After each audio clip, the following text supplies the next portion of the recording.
आज ना आरूच्या बाबांनी मुळ्याची भाजी आणली आणि ती भाजी म्हणजे कधी बनवली नव्हती याच्या आधी आणि खाल्ली पण नव्हती आणि मला आवडत पण नाही, आम्हाला कुणालाच आवडत नाही.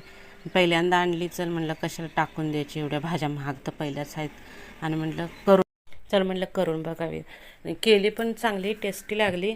त्याच्या आधी सगळं साफ करून घेतला मुळा आणि भाजी पण ते पाला पण साफ करून घेतला. आणि इथं आमचं बाळ बघा, त्याला सारखं हे वळ ते वळ हेच कामं असतात. आणि नंतर साफ करून घेतले, नंतर बनवायला घेतले.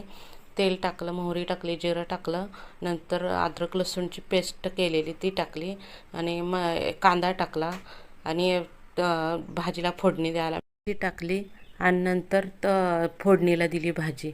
भाजी पण म्हणजे मीठ सगळं टाकून मसाला टाकून आणि थोडंसं चिकन मसाला थोडा टाकला वरून आणि भाजी पण एवढी फोडणीला दिल्यावर चांगली लागली. म्हणजे खाऊन बघितली तर त्याच्या आधी भाकरी करून घेतली आणि भाकरी म्हणजे एवढी मस्त फुगली बघा माझी इथं भाकरी. तशा तर माझ्या भाकऱ्या रोज फुगतात, पण ही किती मस्त फुगली बघा. व्हिडिओमध्ये पहिल्यांदाच काढलं पण भारी फुगली भाकरी.